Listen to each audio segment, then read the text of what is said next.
सभी का स्वागत है हमारे YouTube channel study with Dharmveer P D class में। फ्रेंड्स, आज हम फिर से एक नई वीडियो को लेके आ गए हैं।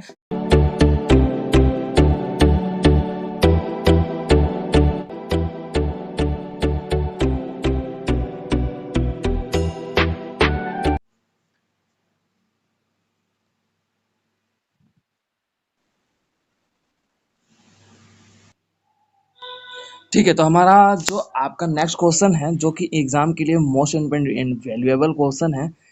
ठीक है, तो इसमें आपका आएगा, भौगोलिक राजनीतिक परिस्थितियों ने बंगाल को अपनी स्वतंत्रता बनाए रखने में कैसे मदद की, अपने शब्दों में वर्णन कीजिए। ये आपका 8 क्वेश्चन है। भौगोलिक राजनीतिक परिस्थितियों ने बंगाल को अपनी स्वतंत्रता बनाए रखने में कैसे मदद की, अपने शब्दों में वर्णन कीजिए। ये आपका क्वेश्चन है। क्लियर है? हमारा क्वेश्चन है अगला क्वेश्चन जो है, भौगोलिक राजनीतिक परिस्थितियों ने, यानी कि भौगोलिक राजनीतिक परिस्थितियों ने बंगाल को अपनी स्वतंत्रता बनाए रखने में कैसे मदद की, अपने शब्दों में वर्णन कीजिए। अब उसके बाद हमारा अगला क्वेश्चन है, विजयनगर साम्राज्य में विजयनगर साम्राज्य में ब्राह्मणों की भूमिका विजयनगर साम्राज्य में ब्राह्मणों की भूमिका और उनके कार्यों का वर्णन करें। विजयनगर साम्राज्य में ब्राह्मणों की भूमिका और उनके कार्यों का वर्णन करें। ठीक है, अथवा अथवा करके क्वेश्चन लिखोगे आप लोग। विजयनगर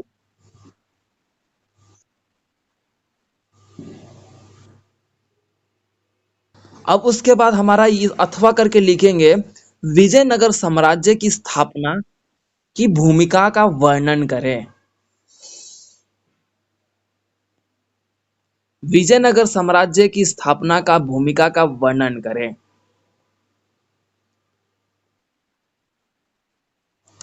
सिकंदर लोदी साम्राज्य के विस्तार पूर्वक वर्णन कीजिए। सिकंदर लोदी के साम्राज्य के विस्तार पूर्वक वर्णन करें या फिर वर्णन कीजिए।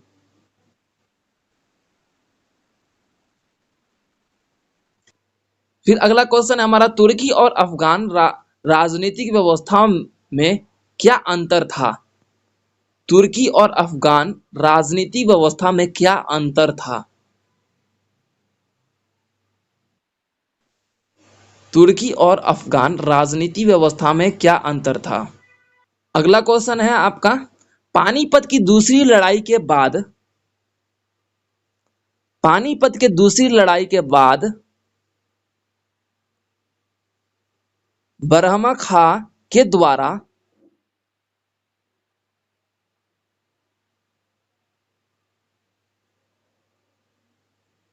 पानीपत के दूसरी लड़ाई के बाद बरहमा खां के द्वारा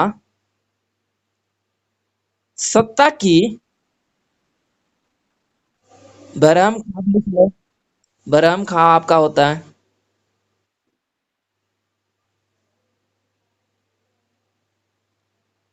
पुनर्स्थापना की व्याख्या पुनर्स्थापना की व्याख्या कीजिए। और 1554 के बाद 1554 के बाद बरहम खां की शक्तियों के पतन की चर्चा कीजिए। शक्तियों की पतन का चर्चा कीजिए। 1554 के बाद शक्तियों की चर्चा कीजिए, शक्तियों के पतन की चर्चा कीजिए। ठीक है, उसके बाद अगला क्वेश्चन है, भारत के साथ भारत के साथ पुर्तगाली के व्यापार की प्रकृति पर चर्चा कीजिए। भारत के साथ पुर्तगाली व्यापार की प्रकृति पर चर्चा कीजिए। भारत के साथ पुर्तगाली व्यापार की प्रकृति पर चर्चा कीजिए। मुगल सम्राट की शक्तियों पर चर्चा कीजिए। मुगल सम्राट शक्तियों के पर चर्चा कीजिए।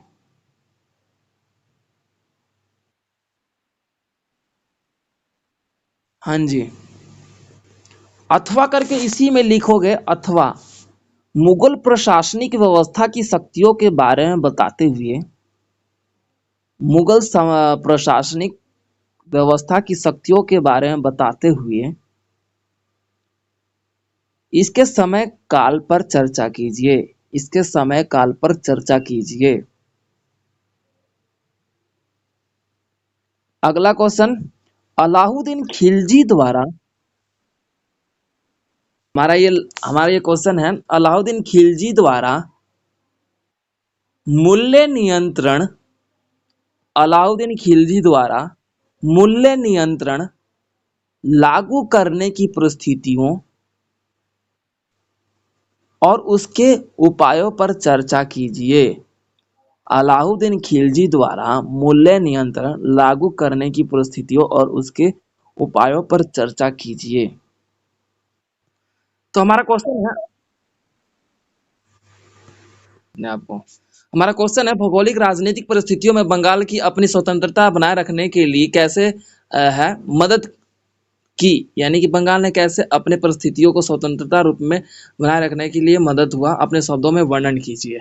ठीक है, तो ये है भौगोलिक राजनीति। भौगोलिक राजनीति जिसके अंतर्गत हम देखते हैं कि जो हमारे राजनीति व्यवस्था का जो स्वरूप हुआ, जिसके अंतर्गत हमारा बंगाल का स्वरूप हमें देखने को मिला, जिसके तहत हमें ये देखने को मिला कि जो बंगाल का जो क्षेत्राधिकार है, जो पूर्णतः बंगाल की जो स्थिति है, पूर्ण रूप से हमें ये देखने को मिला कि जो हमारे ऐतिहासिक रूप में जो हमारे परंपराएं और तथा हमारे बोल सकते हो कि बंगाल की स्थिति रही है, वो महत्वपूर्ण देखी गई। जिसके माध्यम से हमें ये भी देखने को मिला कि यहाँ पे जैसे सल्तनत जो हमारा दिल्ली सल्तनत के रूप में हमारा शासन व्यवस्था हुआ, तो ठीक उसी प्रकार से बंगाल का भी स्थिति है ना, एक ऐसी स्थितियों में रहा जिसके अंतर्गत हमने जो प्रशासनिक तौर तरीके थे वो बंगाल में राजनीतिक तौर पे बहुत बड़े पैमाने पे देखने को मिला। ठीक है, बंगाल जो कि आपका देखने को मिला कि पूर्णतः हमारे साम्राज्य का एक हिस्सा के रूप में रहा है। तो बंगाल की इस स्थिति को एक दुर्दाई व्यवस्था के रूप में हमें देखने को मिला, जिसके कारण उसने अपनी राजनीति परिस्थितियों को बेहतर बनाए रखने के लिए तथा स्वतंत्र रूप में बनाए रखने के लिए शुरू से अंत तक जो हमारा सैन्य व्यवस्था था, या फिर बोल सकते हो कि बंगाल की जो स्थिति रही है, तो उसने राजनीति तौर पे अपने विवादास्पद तरीके से अपने विरुद्ध लड़ते हुए अपने स्वतंत्रता के पूर्णतः ध्यान देने का उपाय रखा। अब उसके तत्पश्चात हमें ये देखने को मिला स्वतंत्रता बनाए रखने के लिए उसका जो मदद मिला ना, कि बंगाल को किस तरीके से भौगोलिक स्वतंत्रता प्राप्त हुआ था, किस तरीके से वो अपने स्वतंत्रता को बनाए रखा। तो पहली बात तो ये है कि यहाँ पे जो बंगाल का विवादास्पद तरीका रहा है और पूर्णतः हमारे दिल्ली सल्तनत के रूप में ज्यादा रहा है। दिल्ली सल्तनत पर जितने भी मुगल शासन व्यवस्था हमारे ऊपर शासन करने आए, उन्होंने उस शासन व्यवस्था का विरोध करते हुए जो बंगाल में जिस तरीके से आपने शुरू शुरू से देखा है कि बंगाल में मुस्लिम लोगों की स्थापना बहुत बड़े पैमाने पे देखने को मिले, यानी कि यहाँ पे क्या देखने को मिला, इस्लामिक व्यवस्था के लोग ज्यादा देखने को मिले। तो यहाँ पे इस्लामिक लोग कंट्री होने, इस्लामिक क्षेत्र होने के कारण यहाँ पे जो मुगलों का जो अधिपति था ना, वो महत्वपूर्ण रूप से इस पर ध्यान नहीं दिया। मुगलों का जो अधिपति करने की जो व्यवस्था रही है वो किस पे रहा है, ज्यादातर आप देख सकते हो कि दिल्ली सल्तनत पर है। दिल्ली सल्तनत पर ही मुगलों शासन व्यवस्था का अपनी स्थापना करते हुए अपने आप को आगे बढ़ाने का प्रयास किया गया। अब इसी व्यवस्था के ध्यान में रखते हुए जो बंगाल की स्थिति रही है ना, वो काफी स्वतंत्रता पूर्वक रहा है, जिसके अंतर्गत बंगाल का जो है वो शुरू से वो इस्लामिक व्यवस्था के रूप में बंगाल की आज भी हमें स्थिति देखने को मिलती है कि यहाँ पे मुस्लिम लोगों की स्थापना बड़े पैमाने पे हो रखी है, जिसके कारण जो बंगाल का है उस समय अफगान थे, मुगल थे, ये जितने भी आए, ये कौन थे भाई, ज्यादातर आपके बोल सकते अरबी और फारसी भाषाओं के रूप में प्रयोग करने वाले लोग थे, जो कि आप हमारे भारत पर आकर अपने मुगलीय व्यवस्था की स्थापना करते हुए अपने आप को आगे बढ़ाए। ठीक है, तो बंगाल की जो इस क्षेत्र की व्यवस्था रही है पूर्णतः हमारे समाज की एक ऐसी दुर्दाई व्यवस्था के रूप में रहा है, लेकिन उसने शुरू से अंत तक अपनी स्थितियों को आगे बढ़ाते हुए अपने विकास की स्थितियों को हमेशा से आगे बढ़ाने का प्रयास किया है। तत्पश्चात ये देखने को मिला है कि जो बंगाल जो रहा है दिल्ली सल्तनत का काफी एक स्थिति के रूप में, आपका भौगोलिक राजनीति स्थिति के रूप में सुल्तानों के द्वारा यहाँ पर जो नियंत्रण किया गया दिल्ली पर। तो इस व्यवस्था में हमारे जो गवर्नर जो थे वो आपका देखा जाता है केंद्रीय सत्ता के रूप में कमजोर करने की शासन के रूप में दिल्ली पर राज कर रहे थे अपने केंद्र, जैसे कि हमारा दिल्ली आपका देखा जाए कि केंद्र के रूप में गया। ठीक है, अब उसके तत्पश्चात आपका देखने को मिला कि 1225 में आपका देखने को मिला कि इल्तुतमिश ने स्वयं सत्ता को स्थापना करते हुए बंगाल के विरुद्ध सैनिक अभियान छेड़ दिया था। लेकिन जो बंगाल के विरुद्ध ये सैनिक अभियान जो छेड़ा था, पर दिल्ली सल्तनत का जो प्रभुत्व था ना वो बड़े पैमाने पे यहाँ पे देखने को मिला था। क्यों? क्योंकि दिल्ली सल्तनत की स्थापना वो कहीं ना कहीं हमें देखने को मिला कि इनके द्वारा की जा चुकी थी। ठीक है, और दिल्ली सल्तनत पर ही राज करना चाहते थे। अब ये था कि यहाँ पर क्या हुआ, इल्तुतमिश के द्वारा आपका देखने को मिला कि बंगाल के विरुद्ध सैनिक अभियान छेड़ दिया गया। लेकिन जो बंगाल का जो स्वरूप है उस पर ज्यादा ध्यान ना देकर सभी ने आपका देखने को मिला कि यहाँ पर दिल्ली सल्तनत पर ज्यादा ध्यान दिया, जिसके कारण एक ये भी कारण है कि वो शुरू से स्वतंत्र रूप में रहा। ठीक है, और उसके तत्पश्चात एक ऐसी घटना घटी हुआ है, पुर्त बुगरा खां आपका बुगरा खां जो था ना आपका देखने को मिला, इसका जो टाइम पीरियड रहता है उसके टाइम पीरियड की बात कर लेता हूं तो 1281 में इसका जो टाइम पीरियड रहा है वो बंगाल का गवर्नर के रूप में नियुक्त किया गया। ठीक है, अब इसकी जो मृत्यु हो जाती है 1287 में मृत्यु हो जाती है, यानी कि 1287 में इसकी मृत्यु हो जाती है। इसकी मृत्यु के बाद आपका देखने को मिला कि बंगाल शुरू से फिर वहां पे धीरे से स्वतंत्र होता है। क्यों? क्योंकि देखो ये जो बुगरा खां था ना, ये आपका बोल सकते हैं कि ये आपका मुगलीय शासन व्यवस्था का ही एक रूपरेख देखा गया। ठीक है, अब इसके अंतर्गत हमें यह भी देखने को मिला कि मोहम्मद तुगलक जो था, मोहम्मद तुगलक के टाइम पीरियड में आपका देखने को मिला कि बंगाल फिर से प्रभावित हुआ था। बंगाल फिर से प्रभावित हुआ था। ठीक है, उसके तत्पश्चात आपका देखने को मिला कि प्रभावशाली शक्तियों के रूप में आपका देखने को मिला कि दिल्ली की मदद लेते हुए आपका देखा गया कि दिल्ली सल्तनत पर आपका मुगलीय व्यवस्था का अधिपत्य हुआ और बंगाल दो महाशक्तियों के रूप में वंशज के रूप में आपका आगे बढ़ा। एक है इलियास शाही, किसके रूप में आगे बढ़ा? एक है इलियास शाही, जो कि इलियास शाही का स्थिति देखने को मिला कि 1342 से लेके 1481 तक इलियास शाही का रहा और उसके बाद आपका हुसैन शाही। ठीक है, इन दोनों के रूप में आपका देखने को मिला कि बंगाल की शक्तिशाली वंशों के द्वारा यहाँ पर शासन किया गया। ये बंगाल के शक्तिशाली व्यवस्था के रूप में आपके देखे गए दो शासक थे, शासक यानी कि शासन करने वाला व्यक्ति था इलियास शाही और दूसरा था हुसैन शाही। ठीक है, उसके तत्पश्चात जो बंगाल का शेरशाह सूर हुआ, ठीक है, वो आपका हुमायूं पर आक्रमण का शिकार बना, यानी कि शेरशाह सूरी जो था वो हुमायूं का आक्रमण का शिकार बन गया। उसके तत्पश्चात आपका देखने को मिला कि 1576 में दाऊद खां भी हुआ। आपका देखने को मिला कि दाऊद खां ने उसने करा रानी को हराया और अकबर ने बंगाल पर अधिकार कर लिया। उसके तत्पश्चात जो साम्राज्य की स्थापना हुई उसके द्वारा अकबर की स्थापना हुई।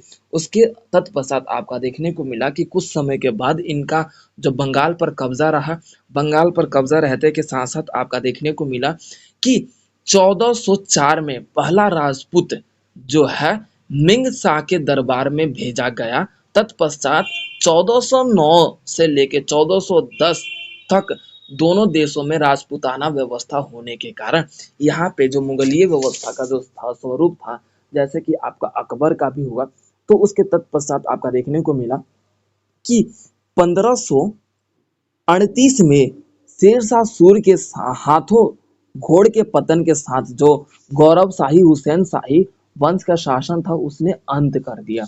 यानी कि शेरशाह सूरी था ना, जो उसने आपका गौरवशाही हुसैन शाही वंश के शासन को अंत कर दिया। उसके तत्पश्चात आपका देखने को मिला कि इनके मृत्यु के बाद ही बंगाल की जो राजनीतिक व्यवस्था पूर्णतः स्वतंत्र बनाए रखने का एक कारण बन गया। क्लियर हो गया? ठीक है, तो अब उसके बाद हम अपना अगले क्वेश्चन पे चलते हैं। विजयनगर साम्राज्य के ब्राह्मणों की भूमिका और उसके कार्यों का वर्णन करें। तो ये आपका क्वेश्चन है, जो कि आपका मोस्ट इंपोर्टेंट क्वेश्चन वैसे ये जरूर क्वेश्चन आता है। विजयनगर साम्राज्य की स्थापना कैसे हुई या फिर ब्राह्मणों की भूमिका, ये जरूर क्वेश्चन पूछेगा। इसके बिना क्वेश्चन पेपर नहीं बना होगा, ये मैं आप लोगों को कन्फर्म्ड बोल दे रहा हूँ। तो विजयनगर से आप क्वेश्चन बिल्कुल ही रट के जाना कि विजयनगर क्या था, उसकी स्थापना किसने की थी और उसकी स्थापना करने का जो जरिया क्या था, और स्थापना करने के साथ साथ कौन कौन से मोटिव थे, कौन कौन से कारण थे। इसके बिना सही बता रहा हूँ क्वेश्चन पेपर नहीं बना होगा इग्नू का। ये बात कंफर्म कर लेना, बेशक रट लो इस क्वेश्चन को या फिर आंसर को। ठीक है। ठीक है, तो हमारा अब अगला क्वेश्चन है। जो हमारा अगला क्वेश्चन है आपका, ब्राह्मणों की भूमिका राजनीतिक भूमिका रूप में या फिर ब्राह्मणों की भूमिका कह रहे। देखो विजयनगर में जो ब्राह्मणों की भूमिका रही है ना, वो राजनीति तौर पे बहुत बड़े बढ़िया रही है। सीधी सीधी बात है ना कि जो विजयनगर में ब्राह्मण थे ना, आप लोगों को भी पता है कि पहली बात तो यह है कि कुछ भी चलो ना, तो जो ब्राह्मण की जो उनकी स्थितियां रही है, तो उनके जो कार्यकाल रहा है धार्मिक मुखियाओं के रूप में महत्वपूर्ण रहा है। अगर मुखियाओं के रूप में माना जाए तो इनका महत्वपूर्ण भूमिका रही है। जो कि आपका दुर्ग दयानंग, जो आपका बोला जाता है दन्यायंग, जो आपका जो जाति है, यहाँ पे ये साहिल ने बोला था कि ये एक जाति के रूप में जाना जाता है। तो ये ब्राह्मण जो थे, वो साहित्य रूप में अपने आप की व्यवस्थाओं का वर्णन बहुत ज्यादा करते थे। यानी कि जो ब्राह्मण साहित्य को जानते थे, साहित्य क्या भाई, रचना करने की तौर तरीके को जाना करते थे। तो ये ब्राह्मण जो स्थिति रहा है, वो आपका देखने को मिला कि विशेष रूप में आपका तेलुगु मूल्य के द्वारा आपका यहाँ पर तेलुगु की भूमिका देखी जाती थी। तेलुगु जो थे, वहां पर ब्राह्मणों की व्यवस्था महत्वपूर्ण रूप से देखी जाती थी। अगर इनके काल की बात कर ली जाए तो ब्राह्मण शिक्षित व्यवस्था में अत्यधिक थे। ठीक है, तो ये प्रशासन का लेखन जोखन का ध्यान रखा करते थे। अब जो प्रशासन था, प्रशासन यानी कि जो शासन चल रहा है, भाई उस पर शनि का प्रकोप मंडरा रहा है, इस तरीके से उनके उज्जवल भविष्य के बारे में ये सोचा करते थे कि हाँ, आपके उज्जवल भविष्य के लिए मनोकामना, हमारा आशीर्वाद आप पर बना रहेगा। इस तरीके से ये मतलब बातें राजाओं को बोला करते थे, मुगल शासन व्यवस्था को बोला करते थे, ताकि उनके जीवन पे ना उस राजा का मतलब आशीर्वाद बना रहे और वो धन संपत्ति के तले पैरों तले बना रहे। ठीक है, तो जो ब्राह्मण रूपी व्यवस्था थी, वो आपको देखने को मिला कि हमारे सामाजिक व्यवस्था में और तथा हमारे जातियों पर इन्होंने बहुत ही ज्यादा राज किया था। ठीक है, जो उच्च जाति के जो ब्राह्मण मतलब जाति के, ये उच्च जाति के ही ब्राह्मण समझे जाते थे। तो ये जो उपजाति थी ना, यानी कि जो जाति के जो कुछ ऐसे वर्ग के लोग थे, जो मतलब गरीब व्यवस्था श्रेणी में आते थे, श्रेणी की बात की जाए, सेक्टर की बात कर लेते हैं, तो उसमें आते थे। अब ये जो आपका देखने को मिला कि ब्राह्मण जो थे, आपका देखने को मिला कि इनकी जो दृष्टिकोण रही ना, प्रजा के रूप में, प्रजा यानी कि जो प्रजा थी, वो उतना महत्वपूर्ण ना होकर ब्राह्मणों ने बस अपने जीवन को राजाओं को ही समर्पण कर दिया था। तो ये जो विजयनगर के जो ब्राह्मण की स्थापना रही है, जिसके अंतर्गत सेनापतियों की जो रूप रहा है, ब्राह्मणों के रूप में भी आपका देखने को मिला कि ब्राह्मणों ने भी अत्यधिक मात्रा में शासन किया। अब जैसे ब्राह्मण कोई भी युद्ध लड़ने से पहले ब्राह्मणों से उनकी जो राय ली जाती थी कि इस युद्ध में कौन विजयी होगा। अब भाई ब्राह्मण तो बोल नहीं सकते थे कि भाई कुछ कोई भी हो सकता है। अब उसकी क्या है भाई, कि ये सीधी सीधी बात है, गले के ऊपर चाकू तलवार आ जाएगी, उसे पता था, तो वो बोल देता था कि हाँ भाई, विजयी आप ही रहेंगे, मेरा आशीर्वाद और जो भगवान की कृपा आप पर बनी रहे। इस तरीके से मतलब ये वर्णन किया करते थे। तो विजयनगर की जो व्यवस्था रही है ना ब्राह्मणों की, जो आपका देखा जाता है कि कृष्णदेव राय ने भी इनके काल में भी ब्राह्मण की जो टिम्मा जो स्थिति रहा है ना, टिम्मा को आर्थिक स्थिति के रूप में जाना जाता है, टिम्मा। ठीक है, जो आपके राजनीतिक व्यवस्था के रूप में जो ब्राह्मण राजनीति तौर तरीके को बहुत बढ़िया से जाना करते थे। इनको देखते देखते इनकी आदत हो चुकी थी राजनीतिक व्यवस्था में, ये बहुत निपुण हो चुके थे। तो इन ब्राह्मणों ने मंदिर व्यवस्था के रूप में भी समाज में बहुत अधिपति और राज किया था। और जो ये राज था ना, वो ब्राह्मणों ने आपका देखने को मिला कृष्णदेव राय के द्वारा, आपका इनके काल में ब्राह्मणों की भूमिका रही है, महत्वपूर्ण रूप से समझी जाती है। जिनके द्वारा आपका देखा जाता है कि भंडार वंडा जो राजवंश की जो स्थापनी है ना, वो आपका इन ब्राह्मणों के द्वारा ही किया गया। शाही गांव की स्थापना, अगर कोई भी गांव की स्थापना करना हो या फिर कोई नया परिवर्तन लाना हो, तो इन ब्राह्मणों की राय ली जाती थी। तो इन ब्राह्मणों की जो भूमिका रही है ना राजनीति तौर तरीके में, वो महत्वपूर्ण रूप से विजयनगर में देखी जाती है। क्यों? क्योंकि भाई राजनीति तौर तरीके से इसलिए महत्वपूर्ण रूप से देखी जाती है कि राजा इससे राय ले लिया करके कोई भी निर्णय फैसला लिया करते थे। अगर युद्ध भी लड़ने जाते थे तो युद्ध लड़ते समय वो क्या करते थे भाई, कि हम इनमें से कोई कौन विजय होगा, हमारा किस तरीके का हमारा ग्रह नक्षत्र है, ग्रह नक्षत्र बोला जाता है ना कि भाई आपका किस तरीके से चल रहा है। तो उस समय ये सारी बातें थी जिसके कारण आपका देखने को मिला कि विजयनगर में जो ब्राह्मणों की जो भूमिका रही है, महत्वपूर्ण रूप से आपका देखा गया कि प्रशासन तौर तरीके पे इसने अपना राज किया है। क्लियर है। देखो बरहम खां की यहाँ पे ये देखने को मिलेगा कि स्थापना, जो कि आपका देखा जाता है कि पुनर्स्थापना जो हमारा क्वेश्चन था, जो अगर क्वेश्चन है कि बरहम खां यानी कि पानीपत की दूसरी लड़ाई के बाद बरहम खां के द्वारा जो सत्ता का पुनर्स्थापना हुआ, व्याख्या कीजिए। और 1554 के बाद बरहम खां की शक्तियों का जो पतन है उसके बारे में बताइए। अब यहाँ पे बताओ कि 1554 के बाद बोला है, यानी कि उसके शक्तियों का पतन कैसे हुआ। अब तो पता चल गया होगा कि पानीपत की दूसरी लड़ाई कब हुई थी। ठीक है। अकबर की मृत्यु के बाद उसके तत्पश्चात आपका देखा जाता है कि अकबर की मृत्यु का जो समय काल रहा है 13 वर्ष की व्यवस्था के रूप में आपका देखने को मिला कि विश्वा पात्र के रूप में अकबर का जो शीर्षक था बहरम खान, जो कि आपका 1556 से लेकर 1560 तक उसके संरक्षण के रूप में कार्य किया, यानी कि अकबर के लिए इसने कार्य किया था। ठीक है। अब उसके तत्पश्चात ये देखने को मिला कि इसने 4 भागों में विभाजित किया गया कि जो बहरम खान है उसने जो संरक्षण के रूप में, यानी कि संरक्षण का मतलब होता है दूसरों की गई रक्षा को व्यवस्था हम संरक्षण कहते हैं। ठीक है। इसने 4 भागों में विभाजित किया। उसके तत्पश्चात आपका देखने को मिला कि जनवरी 1526 में अक्टूबर अक्टूबर का समय रहता है 1556 में आपका ये समय काल रहा है। उस स्थिति में आपका देखने को मिला कि उसने क्या किया, उसके रक्षा के लिए बहरम खान ने नेतृत्व को स्वीकारा, यानी कि किसके नेतृत्व को स्वीकारा था, अकबर के नेतृत्व के, यानी कि अकबर की जो दूसरी लड़ाई के तत्पश्चात आपका जो समय काल रहा है, शाही महिलाओं ने, जो आपका शाही महिला कौन थी, जो भाई अपने राजा रजवाड़ों की जो स्त्रियां थी, मतलब बोल सकते हो कि उनकी महिलाएं थी, यानी कि महिलाएं मतलब यानी कि उनकी बीवियां थी। ठीक है। अब उसके तत्पश्चात आपका देखा जाता है कि बहरम शाह की शक्तियां जो थी आपका देखने को मिला कि 1559 में आपका मध्य रूप में आपका बहरम खां को प्रभावित रूप में अंतिम चरण में जो देखा गया, अंतिम चरण का मतलब है कि मृत्यु के आसपास का देखा गया। राजनीतिकी तौर पर आपका देखने को मिला कि ये आपका असुरक्षित हो गया। समय काल की बात कर लेते तो हुमायूं की मृत्यु हुई और उसके अपितु जो सम्राट है हेमू साम्राज्य जो था, वो हुमायूं की मृत्यु के बाद अफगान के जो सेना थे उसके सामने एक पड़ाव आ गया कि अकबर को काफ़ी यहाँ पे छोटा मामला के रूप में देखा गया। अकबर जो था उस समय हुमायूं की मृत्यु के बाद आपका देखा गया कि अकबर की जो व्यवस्था है वो छोटे मामले के घटनाओं के रूप में निराशाजनक व्यवस्था रहा। ठीक है। उसके तत्पश्चात आपका देखने को मिला कि यहाँ पे कुलीनों के द्वारा आपका देखने को मिला कि बहरम खां का जो संरक्षण स्वीकार किया गया। बहरम खां के यहाँ पे संरक्षण, अब यहाँ पे बरहम खां का संरक्षण दिया गया। पहले बरहम खां क्या करता था भाई, अकबर का संरक्षण देता था। ठीक है। या फिर दीक्षा देता था या फिर शिक्षक के रूप में था। लेकिन अब क्या है कि यहाँ पे कुलीन वर्गों के द्वारा आपका देखने को मिला कि बरहम खां के संरक्षण के रूप में स्वीकार किया गया, कि अब बरहम खां को अब संरक्षण दिया गया। उसके तत्पश्चात देखने को मिला कि यहाँ पे वकील उस सल्तनत का जो पद ग्रहण करने के बाद बरहम खां की सत्ता के लिए गुटीय संघर्ष की व्यवस्था को अपनाया। गुटीय संघर्ष की व्यवस्था का मतलब होता है कि गुट अपनाते हुए बरहम खान ने अपने गुटीय व्यवस्था को अपनाया और कुलीनों के प्रभाव को समाप्त करने के लिए, अब देखो क्या है कि उनका संरक्षण प्राप्त करने के लिए कुलीनों के प्रभाव से उसने निश्चित किया और उसकी चुनौती दे डाली। चुनौती किसको डाली भाई, कुलीन वर्ग के लोगों को। ठीक है। जो कि आपका अलोकप्रिय व्यवस्था के रूप में देखा गया कि बरहम खां का जो कार्यकारी रहा अलोकप्रिय रहा। अलोकप्रिय का मतलब होता है लोगों के द्वारा प्रिय ना होना, यानी कि लोगों के अनफेवर में, वो आपका अलोकप्रिय कहलाया।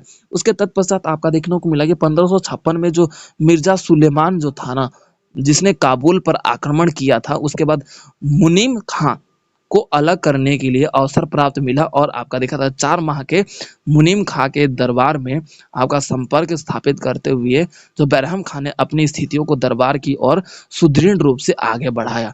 तो बरहम खां ने यहीं से अपनी व्यवस्था को आगे बढ़ाते हुए अपनी शक्तियों का व्यवस्था अपनाया। ठीक है। और उसके बाद हम बात कर लेते हैं इसके पतन की। तो उसके बाद हमारा बात कर लेते हैं इसके पतन की। तो जो आपका देखा जाता है कि 1580 में अकबर के जो संपूर्ण मुगल साम्राज्य का जो व्यवस्था रहा 12 प्रांतों के विभाजित कर दिए जाने के बाद सूफा कहा गया। सूबा कहा गया, सॉरी सूबा कहा गया।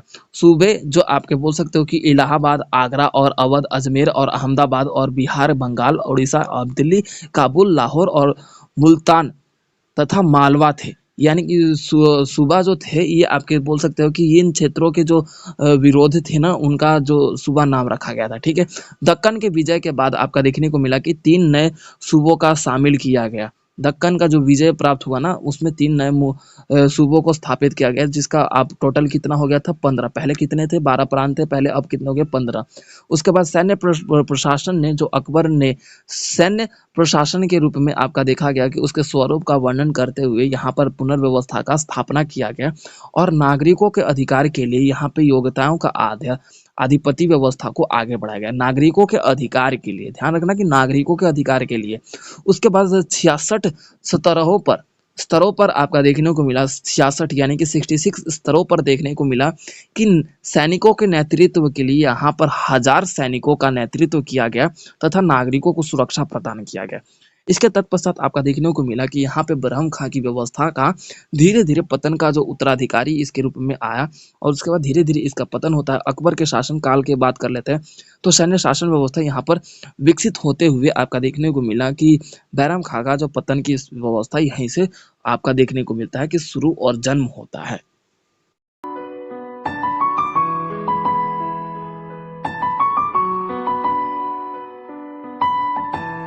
तो वीडियो को like, comment, share and subscribe करना ना भूलें।